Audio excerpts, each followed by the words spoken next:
Sawadee Krap. Sawadee Krap. Bonjour à tous, bienvenue dans une nouvelle vidéo sur ma chaîne Kathleen à Phuket. Aujourd'hui, on a répondu à l'email d'un abonné qui nous a envoyé un petit peu un appel d'urgence. Donc on va vous raconter son histoire parce qu'on trouvait ça intéressant de la partager avec vous. C'est parti pour la vidéo de la semaine. Comme vous l'avez vu, aujourd'hui assis à côté de moi j'ai Serge, puisque c'est quelque chose où on s'est impliqué un petit peu tous les deux. Oui. Donc on va vous raconter un petit peu l'histoire. Donc on a reçu un email il y a quelques semaines de ça, de la part d'un abonné. Alors vous savez que je reçois beaucoup de messages sur tous les réseaux sociaux, mais vraiment si vous voulez vraiment avoir une réponse de ma part, c'est sur les mails qu'il faut me contacter, parce que j'arrive à savoir à qui j'ai répondu, à qui je n'ai pas encore répondu, etc. Et donc je vais vous lire l'email de cet abonné avec son accord bien évidemment, et on ne révèle pas son identité, mais il sait qu'on va faire cette vidéo aujourd'hui. Alors il avait mis qu'il était à Bangkok et que c'était urgent. Donc il nous dit bonjour Kathleen et Serge, appréciant la Thaïlande et vos vidéos, très sympa, si vous le voulez bien, j'aurais besoin de votre avis sur une Thaïlandaise rencontrée via un site web et avec qui je suis à Bangkok depuis une semaine. Originaire de la région d'Isan, dont certaines traditions de dot semblent perdurer pour les mariages, suis-je trop méfiant ou naïf? C'est très difficile à évaluer seul, mais toujours est-il qu'elle me demande l'équivalent de 5 000 € de bijoux et 8 000 € d'argent cash. D'un côté, l'argent va au bijoutier en partie, mais d'un autre côté, cela peut être revendu, je suppose. Vu que vous avez dû en entendre des vertes et des pas mûres en 10 ans dans ce registre, pourriez-vous me donner un avis? À fuir absolument, ou effectivement certaines traditions sont semblables aux pays du Maghreb et imposent ça aux époux? Merci d'avance. Et donc dès qu'on a reçu ce mail, c'est vrai qu'on était à la maison tranquillement sur le canapé, et donc j'ai montré l'email, enfin je lis le mail à Serge comme je vous l'ai fait là, et Serge me dit demande-lui son numéro de téléphone et je vais l'appeler. Ouais. Donc en fait je lui renvoie un mail tout de suite en lui disant voilà, donne-moi ton numéro de téléphone, Serge t'appelle. Il a répondu tout de suite, et donc Serge en effet l'a appelé. Voilà. Alors c'est vrai que tout de suite tu étais en mode marseillais, énervé. Qu'est-ce que tu fais? C'est quoi cette histoire et tout ça? Alors j'ai compris qu'en fait tout de suite il était très calme. Il était très calme et qu'il n'avait pas en fait l'habitude des relations amoureuses, j'allais dire, avec les femmes. C'était quelqu'un de très posé et donc limite un peu timide même. Voilà, timide, tout ça, voilà, introverti peut-être. Et donc on a parlé des points donc de l'email. En premier, j'ai évacué, on va parler plus tard de la dot. Alors la dot c'est quelque chose qui existe toujours traditionnellement en Thaïlande, c'est-à-dire que c'est de l'argent que va demander la famille de la mariée à la famille du marié ou au marié lors du mariage. On va en parler, on va expliquer un petit peu après ce que c'est que la dot, à quel moment on estime que c'est abusé, à quel moment on estime que c'est raisonnable, est-ce que c'est pareil dans toutes les familles, etc. On va expliquer un petit peu tout ça parce qu'il y a ce côté de demander de l'argent lors d'un mariage qui n'est pas du tout quelque chose auquel on est habitué, nous, en tout cas dans nos pays, en Europe. Donc voilà, ça choque toujours et on se dit, est-ce que je me fais avoir ou est-ce que ça existe? Est-ce que c'est vraiment... C'était la question. C'était une des questions, voilà. Après, on a parlé donc que cette fille, qui était de bonne famille apparemment, qui a fait des études, avait un problème dans sa famille de dette. Parce qu'il voulait savoir justement si c'était chose courante, est-ce que c'était vrai, qu'il y avait autant de dettes et tout ça. Et là, encore une fois, j'ai répondu en disant que effectivement, il faut savoir qu'en Thaïlande, les particuliers sont énormément endettés. Énormément. Je crois que ça monte à 90% des Thaïlandais, je ne sais plus le chiffre exact, mais j'ai regardé il n'y a pas longtemps, tout le monde est endetté. Surtout les jeunes générations, encore plus. Oui, encore plus. Qui n'étaient pas habitués, qui n'avaient pas cette habitude de faire des crédits de faire des crédits. Les crédits sont... très accessibles. Ils sont très accessibles, avec des taux de de folie. Et donc j'ai dit c'est vrai, ce qu'elle t'a raconté là, en effet. C'est certainement vrai. C'est certainement vrai, mais c'est certainement vrai. Elle est sûrement endettée en plus de toutes ces autres histoires. Et surtout, c'était la relation amoureuse en fait. Et puis de demander déjà au bout d'une semaine, ou même s'ils ont parlé pendant un moment sur des chats et tout ça, sur des sites et de rencontres, bon, ça fait qu'une semaine qu'en gros ils se sont vus. J'ai même demandé s'ils avaient eu des relations, tout ça, alors oui. C'est au bout d'une semaine de demander de l'argent tout de suite. C'est ça. On se dit, mais attends, quand même, faut pas abuser non plus, pas à ce point-là quand même. Tu la connais pas encore. Ne me dis pas qu'au bout d'une semaine, tu connais quelqu'un assez bien pour lui dire ok c'est bon, tiens, je j'ai pris notre exemple. J'ai dit que nous on avait vécu ensemble pendant plus de 1 an en fait pour après décider de se marier. Et j'ai dit mais il ne faut pas se décider de marier comme ça du jour au lendemain. Enfin c'est pas comme ça qu'on fait normalement si on veut être un peu sûr de l'amour, que l'amour soit réciproque et puis même pour lui. Et après donc il t'a raconté un petit peu son histoire de dette, etc. Donc c'est tu lui as un peu tout expliqué. Et c'est vrai que tu lui as dit en gros, prends ton temps quoi. Ne lui donne pas cet argent. Ne donne pas l'argent et essaie de vivre un moment avec elle pour voir comment ça va. Ne serait-ce que si les relations intimes ça va bien, si vous vous entendez bien dans la vie, s'il n'y a pas de problème, c'est en vivant avec l'autre qu'on s'aperçoit que bon peut-être que ça va pas le faire. Donc, oui, mais ce qui est aussi très très peu le cas, j'ai envie de dire, des étrangers ici qui se mettent en couple avec des tailles. Ils partagent pas énormément de choses au final. C'est pas ce qu'ils recherchent. La majorité, c'est pas par exemple comme une relation avec Kathleen et moi où on peut discuter de choses profondes, de politique, des fois de science, de Dieu, de plein de choses. Eux, et pour avoir parlé énormément avec des personnes, avec des amis, c'est pas forcément ce qu'ils recherchent en venant ici. Ils veulent une femme qui soit pas trop casse-pied. Voilà, qui soit pas casse-pied, qui prend soin d'eux. Et puis c'est tout en fait. Nous on se demande toujours, alors nous c'est vrai qu'on est un couple franco-français et on n'est pas beaucoup, en tout cas en Thaïlande, de couples, on va dire franco-français. La plupart des hommes sont en couple avec des femmes thaï ici. Et c'est vrai que nous on se demande toujours qu'est-ce qui se raconte quoi. Et c'est vrai que parce que nous on est un couple qui communique beaucoup, qui parle beaucoup et au fait on a beaucoup de personnes qu'on connaît qui sont en couple avec des Thaïs. Serge a énormément de clients, donc depuis maintenant 10 ans, qui sont en couple avec des Thaïs, donc avec qui il parle, avec qui il échange sur ce sujet ou des choses plus profondes, pas juste de se demander mais qu'est-ce que tu fous avec elle? Non, pourquoi tu es avec elle? Qu'est-ce que tu recherches dans la relation? Qu'est-ce qui te fait du bien? Qu'est-ce qui te rend heureux dans cette relation? Qui pour nous de l'extérieur, en tout cas en tant que couple, on va dire traditionnel, de même nationalité, peut paraître un petit peu compliqué, mais pour d'autres, on va dire que chacun y trouve son compte. C'est ça. Et c'est compliqué à voir de l'extérieur. On se dit, oh là là, mais ils ont rien à se raconter, qu'est-ce qu'ils font et tout. Et au fait, il y en a chez qui ça se passe très bien. Il y en a où, bon, en effet, là, c'est vraiment que du donnant-donnant. Chacun va voir ce qui l'arrange. Mais cette histoire de relation qui va très vite en Thaïlande, ça choque toujours un peu parce que c'est vrai que là, par exemple, au bout d'une semaine, elle veut se marier, elle lui demande de l'argent, elle rentre déjà dans quelque chose d'assez poussé qui se passe normalement après quelques mois de relation et pas tout de suite dans une relation traditionnelle. Et puis, il faut savoir qu'en plus, avec les couples donc franco-thaï ou en fait étrangers-thaï, il y a beaucoup de malentendus à cause du problème de communication. Lost in translation. Ah ouais, il y a vraiment, les gens comprennent mal, hein, mais il y a des grosses erreurs, il y a des gros malentendus. En plus, c'est pas du tout une langue qui se traduit facilement le thaïlandais. Non, avec Google Translate, vous allez avoir peut-être l'idée générale, mais on va pas rentrer dans du détail. Si vous mettez quelque chose sur Google Translate depuis le français vers le thaï, la thaï va comprendre, mais ce sera pas aussi poussé. Et pareil dans l'autre sens. C'est pas comme de l'anglais, c'est pas comme du français. Le russe se traduit très bien avec Google il y a plein de choses qui se traduisent. Aussi, mais le thaï non. Donc c'est vrai que des fois ça peut porter vraiment à confusion sur certaines choses parce que plein parlent avec le traducteur en fait. Alors on revient à l'histoire.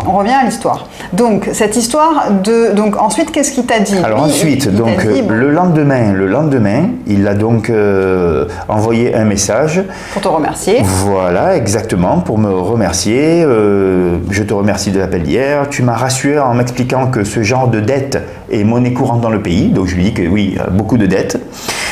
D'autre part, j'ai demandé à diviser par 2, donc la dot, et cela convient à la mère.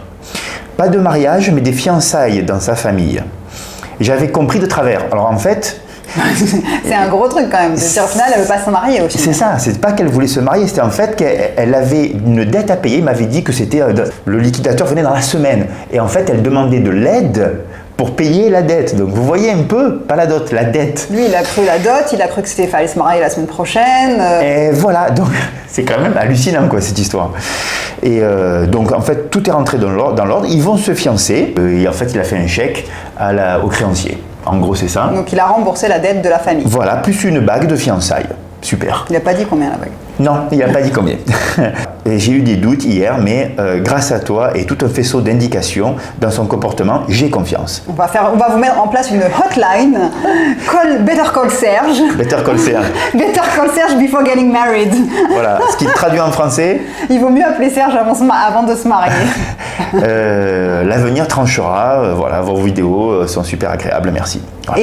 Donc on a répondu, on a continué un peu. Oui, vous avez continué à correspondre. Oui, tout à fait. Alors, et après on a parlé donc des sites de rencontres un petit peu. Donc je ne vais pas citer ce site de rencontre, mais il m'a dit qu'en gros, il y en a 1 ou 2 sur 10 de sincères et sérieuses, donc de femmes sur les sites. Elles ont toutes les autres ont demandé directement de l'argent. Donc il n'y a pas, photo. Si elles le font, c'est qu'il y en a qui donnent. Si elles le font, c'est qu'il y en a qui donnent. Voilà, exactement. Et il était prêt à donner en fait aussi. Hein. Ouais. Au final, si on n'avait pas répondu, il aurait donné. Peut-être qu'il aurait eu des soupçons, mais il aurait donné quand même. Mais c'est vrai que ce côté argent qui vient tout de suite dans l'histoire, pour nous, c'est tout de suite. Imaginez si une Française que vous rencontrez au bout d'une semaine te dit oui, voilà, on va se marier. Par contre, tu vas payer toute la dette de ma famille. Et puis, si on se marie, tu dois filer tant à ma mère parce que c'est comme ça. En France, on se dirait mais c'est quoi cette folle, quoi. Voilà, jamais de la vie. Vous partez en courant. Alors que là, et je dirais même sans parler donc de la dot et tout ça, même dans les relations daily, donc au quotidien. Donc j'ai des amis et un en particulier, et en fait donc ils payent quand même l'argent pour le fils. Ah oui, alors, parce que souvent les Thaïlandaises ont déjà eu une vie elles ont déjà été soit mariées, soit pas mariées, mais elles ont souvent un ou deux enfants. À 25 ans, hein. Oui, à 25 ans. Parce qu'elles les ont entre 16 et 18 ans, en fait, les enfants. Donc, et donc, ils payent... Quand vous mettez avec une Thaï qui a des enfants, souvent vous devez payer l'école, la nourriture, donc c'est pas énorme. Mais ils ne vivent pas souvent avec eux. Ah non, ils ne vivent pas avec eux. Ils vivent chez les grands-parents, chez les grands-parents ou chez la sœur. Chez la sœur, voilà. Donc, paye ça. Ensuite, c'est lui qui paye tout à la maison, donc la nourriture, l'électricité, etc., etc. Et même si elle travaille, en fait, c'est l'argent de poche pour elle. Moi, je me remets dans le contexte français. Si d'un coup, quelqu'un disait, tu payes mon fils, l'école de mon fils, ou les trucs comme ça, je dirais, voilà, donne un peu d'argent à ma mère, je dis, mais ça va pas, non? Tu vois? Donc, c'est la culture. Oui, et puis il n'y a pas toutes les aides qu'on peut avoir en France. C'est-à-dire quand tu es maman toute seule, tu as des aides pour ton enfant. Quand les personnes âgées n'ont pas assez pour leur retraite, il y a des aides pour les personnes âgées. Il y a plein d'aides. La Thaïlande est un pays où il n'y a rien. Donc au fait, les parents comptent sur les enfants pour assurer leur retraite, pour assurer leur vieux jours. Nous, quand on leur dit qu'on n'a pas d'enfants, ils nous disent comment vous allez faire quand vous serez vieux. Qui c'est qui va s'occuper de vous? Qui c'est qui va payer pour vous? Et donc c'est quelque chose qui pour eux est dans leur culture, d'avoir. On ne met pas les personnes âgées dans les maisons. On a notre ami Geek qui a son papa de plus de 90 ans à la maison. 90 ans. On ne sait même pas parce qu'elle ne sait même pas trop quel âge il a en fait son père, parce qu'il n'y avait pas d'acte de naissance à l'époque et tout. Et c'est elle qui s'en occupe. Et quand on lui dit mais tu pourrais peut-être le mettre et tout dans une truc, non, c'est mon père, ça même s'il n'a pas été gentil avec elle. C'est ça, pour elle c'est Bouddha qui oui, sinon elle va brûler en enfer, elle nous a dit un jour. Non, c'est pas ça. Si, elle avait dit. Non, c'est qu'eux, ils croient en la réincarnation. Oui, en fait, le karma te rattrapera. Il faut pas, c'est pas bien. Bon, et donc, on s'est quand même renseigné sur cette histoire de dot. Parce que la dot, c'est quand même quelque chose de très présent encore en Thaïlande, même si on est en 2024. Et c'est quelque chose qu'on a entendu plusieurs fois dans les relations de personnes étrangères avec des Thaïlandaises. Donc, on voulait un petit peu vous expliquer comment ça se passe pour ne pas que vous faire avoir, voilà, ou qu'on vous demande de l'argent alors que c'est pas forcément nécessaire. Le truc, c'est que la dot est fonction de plusieurs paramètres. Alors le premier, c'est évidemment que si on va prendre la fille donc d'une famille, du coup, elle pourra pas après s'occuper des parents, envoyer de l'argent régulièrement, sponsoriser, on va dire, les parents. Du coup, c'est quand même un montant qui leur permet un peu de dédommager ce manque. La dot, ça s'appelle sinsot. On a appris ça en Thaï, et donc en Thaï, ça se dit sinsot. Donc si une fille Thaï vous parle de sinsot, vous avez compris. Qu'elle vous demande qu'elle parle de la dot. Donc oui, c'est quelque chose qui a plusieurs paramètres. C'est quelque chose qui, donc en se renseignant, on a un petit peu creusé le truc pour comprendre vraiment comment ça marchait, parce que nous on n'est pas confrontés à ce problème-là. Au fait, on a compris que c'était plus aussi souvent une symbolique.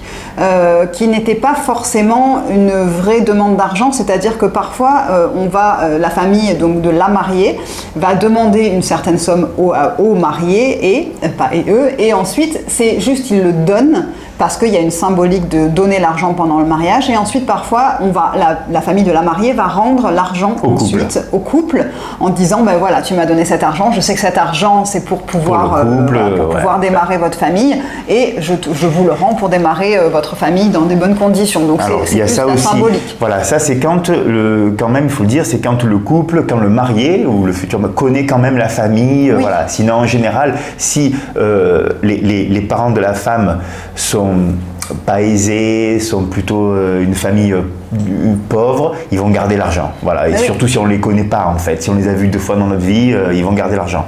Donc par contre et même avec un taille en fait, même quand les tailles se marient avec des tailleux, on va dire, des tailles thaïlandaises. Des thaïlandaises, c'est pareil, s'ils connaissent la famille depuis des années, ils sont déjà membres de la famille, en gros, il y aura une dot qui s'élève en gros entre 50, 100, peut-être si elle est de bonne famille. Alors bonne famille, c'est quand elle a fait des études, en gros c'est ça. Si elle a fait des études à l'étranger, alors là c'est des familles voilà, là c'est entre 50 et 150 000 bahts pour un thaï, donc ce qui est quand même énorme, 150 000 bahts, ça commence à faire beaucoup d'argent pour un thaï. Et après, cette famille reverse les sous parce qu'en fait, le gars il fait déjà partie de la famille. Voilà. Maintenant, si un Thaïlandais va prendre une fille, rencontre une fille, mais qu'il n'a jamais vu les parents, tout ça, alors là, ils vont demander une dot un peu plus élevée, donc plutôt dans les 100 000, 150 000 déjà, et c'est pour voir si cette personne a de l'argent, c'est pour voir s'il va bien s'occuper de leur fille, voilà, c'est une question de confiance aussi, voilà. Si la personne donne beaucoup d'argent, eh ben, ils auront déjà plus confiance en lui que... Après, donc c'est vrai que c'est quelque chose qui existe entre un Thaïlandais et une Thaïlandaise. Oui. De manière générale, nous on a des amis qui ont fait ça, qui se sont mariés et donc la famille du marié a donné à la famille de la mariée. Par contre, en effet, elle lui a rendu après. Voilà. Donc ça, c'est vrai que c'est quelque chose d'assez courant parce qu'ils étaient ensemble depuis des années, etc. Voilà. Et limite, c'est vrai que ce serait un peu déplacé, c'est-à-dire qu'on connaît les moyens de l'autre personne, exactement, on sait que ça va être trop, etc. Maintenant, si vous, en tant qu'étranger, vous rencontrez une Thaïlandaise et que tout d'un coup, très rapidement, elle parle de cette histoire de mariage, de dot. Etc., c'est quelque chose qui est un petit peu, on va dire, trop les pieds dans le plat, parce qu'on va se dire, mais elle va demander tout de suite de l'argent. Non, c'est encore une fois, si ça reste une relation normale, on va attendre un petit peu avant de connaître la famille, comment ça se passe, etc. Et nous, on a un couple d'amis, donc lui, il est turc et elle est thaïlandaise. Ils sont ensemble depuis des années, depuis qu'ils ont le même âge, ils sont rencontrés à l'étranger, tout ça, ils sont ensemble depuis qu'ils ont 18 ans. Et donc, ils vivaient même avec la mère de la Thaïlandaise, donc la maman vivait avec eux. Chez eux. Oui, chez eux. Et donc, ils ont dit, moi, ils ont voulu se marier, etc. Et elle a quand même dit, oui, mais ma maman, tu sais que c'est comme ça en Thaïlande, il faut donner un petit peu d'argent, tout ça, pour qu'on se marie. Je crois que c'était 250 000 bahts. 250 000 bahts, elle avait demandé, ce qui est énorme, en sachant que c'était lui qui quand même travaillait aussi et qui logeait sa maman à elle. Elle bossait aussi. Et il a répondu, écoute, on se mariera le jour où ta mère sera morte. Voilà. Donc, il est très cash. Mais ils sont toujours ensemble. Ah oui. Ils sont toujours ensemble. Et la maman n'est pas morte, à ce que je sais. Non, mais ils se sont mariés pour des questions de... Ils ont fini par se marier pour une question de visa, parce qu'il y a eu le Covid, il avait perdu son travail. Enfin bref, donc il y a eu d'autres raisons. Mais il n'a pas payé de dot. Mais il n'a pas payé de dot. Il a tenu bon. Et c'est vrai que on en parlait un petit peu avec des Thaïs plus jeunes aussi, qui ont, on va dire, moins de 30 ans. Et quand ils nous expliquent ça, ils nous disent, oui, ça c'est un truc un truc de vieux, quoi, au fait. C'est quelque chose qui se fait un petit peu moins chez les jeunes générations. C'est eux qui vont mettre le holà. Alors c'est en général les enfants qui disent non, maman, papa, là je vous mets... ils mettent des limites en fait. Le mari paye déjà, supporte, comment on dit ça ? Soutient, je dis le terme anglais. Le mari soutient déjà, en général en Thaïlande, énormément la famille, que ce soit la femme et puis les parents de la femme. Donc, demander une autre en plus... Tu parles d'un mari farang ? Un mari farang, pardon. Ah, ok, Ouais, un mari farang. D'accord. Oui, après, c'est vrai qu'on voit plein de différentes situations ici. Autant des filles de bonne famille qui ont de l'argent, qui ont des terrains, qui ont des familles qui derrière n'ont vraiment pas besoin de soutien financier parce que ça va très bien pour eux. Et on voit aussi des hommes qui sont avec des filles qui ont rien, qui sont vraiment de la campagne profonde et qui ont vraiment pas grand-chose, qui vivent dans des petites cahutes, etc. Donc, au fait, la thaïlandaise, vous avez tout. Hein. Vous avez de la plus pauvre à la plus riche. Alors, on va dire que les très très riches, après, toutes celles qui sont vraiment qu'on appelle la high so, donc c'est la high society, donc c'est vraiment, c'est des Thaïlandais qui se parlent en anglais entre eux. Ça fait très bizarre. Ah oui, ça fait bizarre. À Bangkok, vous en avez dans le... J'en ai vu. Dans l'ascenseur, la dernière fois à Bangkok. Tout à fait. C'était que un groupe de jeunes Thaïlandais, ils se parlaient en anglais entre eux, puis d'un coup, il y avait un peu du thaï au milieu. C'est pour montrer que eux, ils sont au-dessus, ils savent parler couramment anglais, et eux, de toute façon, ils ont beaucoup d'argent. Et puis ils ne seront pas intéressés par un étranger. Non, ils ne seront pas intéressés par... En fait, ils vont se marier dans leur classe... Par nos têtes. Par cette barbe, etc. Non, pas du tout. Ils restent dans leur classe sociale très élevée. Ou alors ils prendront des étrangers riches. Oui, voilà. Oui, c'est vrai que ça arrive aussi. Ouais, ça arrive aussi. Et ça, ces gens-là, oui, il y a des dots énormes, mais là, c'est on parle de millions de bahts, 2 millions. C'est rien pour eux, voilà. Et encore, c'est pas beaucoup. Voilà. Donc, sachez que c'est quelque chose qui existe, c'est quelque chose qui se pratique toujours. Maintenant, ce qu'il ne faut pas, c'est se faire avoir et partir du principe que comme c'est un pays où il y a certaines traditions qui perdurent, on peut en profiter pour vous dépouiller et prendre tout votre argent. Donc, en gros, on dira que si on vous demande plus de 250 000 bahts, là, je pense que il vaut mieux fuir. Et puis surtout si vous ne les avez pas, parce qu'il n'y a pas tout le monde qui a cet argent-là. En fait, c'est pas forcément parce qu'on est un étranger qu'on a cet argent. Il y a d'autres femmes.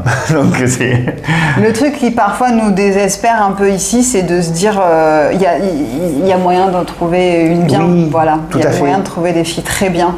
Et que parfois on voit certains hommes qui s'acharnent avec des filles qui ne sont pas des filles bien. Voilà.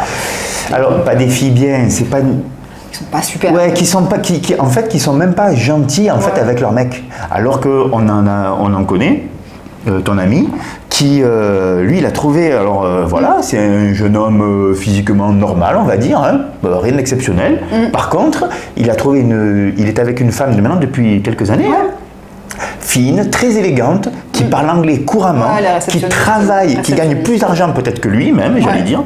Donc c'est super ça, mais voilà, donc il y a le choix. Il ne faut pas en fait s'arrêter. Moi, c'est ça qui m'exaspère un peu. Je parle au mec là. Ne vous arrêtez pas au premier bar, à la première fille du premier bar pour vous mettre avec, quoi. Ouais, en disant ça y est, j'ai trouvé l'amour, c'est la femme. Ça y est, c'est elle. Non, parce que la copine, en fait, elle peut être mieux ou une fille de notre bar. Prenez votre temps. Prenez votre temps. Voilà, venez en vacances, tu profites. C'est même elle qui le dit, hein, tu vois. Donc, profitez, parce que c'est pareil pour tous. Mais même en France, j'allais dire. Hein. Même en France, c'est pareil. C'est pas parce qu'il y a une fille qui veut bien de vous que ça y est, ça veut dire que c'est la bonne. Non. Et le problème en Thaïlande, c'est qu'il y en a plein qui vont bien vouloir de vous. Ah oui, voilà. Donc, souvent, c'est ça le problème des hommes, c'est-à-dire qu'ils arrivent de France ou d'Europe où c'était compliqué pour eux de trouver quelqu'un. Oui. Et ici, du coup, ils ont la première fille qu'ils vont rencontrer qui va être oh là là, tu es le plus beau, tu es le plus gentil, parce que c'est ce qu'elles vont dire, etc. Tu es sexy man, etc. Ça, c'est leur truc spécial. Ouais. Et donc, ils disent oh, ça y est, une qui m'aime bien, c'est la bonne. Non, elles sont toutes pareilles, elles vont toutes vous dire la même chose. Et il y en a qui sont vraiment sincères. Et il y en a qui ne sont pas sincères. Donc, à vous de creuser, de prendre votre temps, d'en rencontrer différentes, de les tester. Pourquoi pas de les tester, pourquoi pas. J'ai rencontré un abonné qui m'a raconté, qui lui est très méfiant par rapport aux Thaïlandaises. Et un jour, il me racontait qu'elle l'avait planté pour un rendez-vous. Ils avaient rendez-vous pour aller quelque part. Elle ne lui a pas donné de nouvelles. Elle n'est jamais venue au rendez-vous. Et il a dit, bah voilà, encore une menteuse. Et au fait, le lendemain, il la croise. Il lui dit, bah alors, t'es pas venue hier? Elle lui dit, mais non, ma soeur a accouché, donc j'ai dû aller à l'hôpital. Il lui fait, ouais, c'est ça. Elle a fait, ah ouais, prends ton scooter. Ils ont pris le scooter, ils sont allés à l'hôpital et en effet voir sa soeur qui avait eu le petit bébé. Et donc il me dit, elle avait très mal pris que je la traite de menteuse et elle n'avait pas menti au fait. Donc il y a de tout. Il y a de tout. C'est juste qu'il faut prendre son temps en fait. Il faut prendre son temps et voilà, ne pas vous précipiter à la première venue. Moi, ce qui m'intéresserait, c'est d'avoir un petit peu des histoires dans les commentaires de personnes à qui on a demandé de l'argent, une dot ou autre chose, ou de combler des dettes, etc. Racontez-nous un petit peu vos histoires, puisque vous êtes presque 70% sur la chaîne à être des hommes.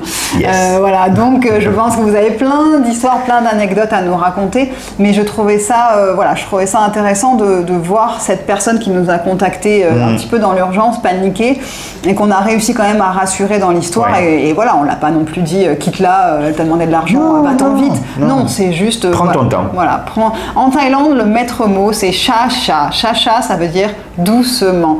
Prenez votre temps pour tout, pour les projets professionnels, pour les projets amoureux, pour les projets immobiliers. C'est vrai, c'est vrai. Prenez votre temps. Je crois que c'est ça en fait. S'il y a un truc à retenir, c'est cha-cha. La Thaïlande, c'est cha-cha, doucement, pour tout, parce qu'on devient vite fou ici sur plein de choses, parce que tout est beau, tout il fait chaud, c'est l'été, c'est les vacances, on se sent bien. Non, ça reste un pays avec pas mal de choses aussi dangereuses et qui se passent, donc il faut prendre son temps et bien savoir ce qu'on fait pour pas faire de bêtises et le regretter par la suite. Ben voilà, on espère que cette vidéo vous aura plu. Alors on va mettre en place le Better Call Serge before. On va le faire, hein, parce que franchement. Alors on prend 10% du montant que vous avez économisé sur la dot. De la dot. Mais non, en tout cas, n'hésitez pas à partager vos expériences dans les commentaires, c'est toujours intéressant, puis vous pouvez aussi vous répondre les uns les autres. Si vous avez en tout cas des questions, vous pouvez aussi m'envoyer un mail sur sergeuncat@gmail.com sur mon site internet et je vous réponds. Voilà, je réponds vraiment à tout le monde. Écoutez, on vous retrouve, ou je vous retrouve, je ne sais pas encore, la semaine prochaine 11h pour une nouvelle vidéo. Passez une très très belle semaine et portez-vous bien. Bye bye.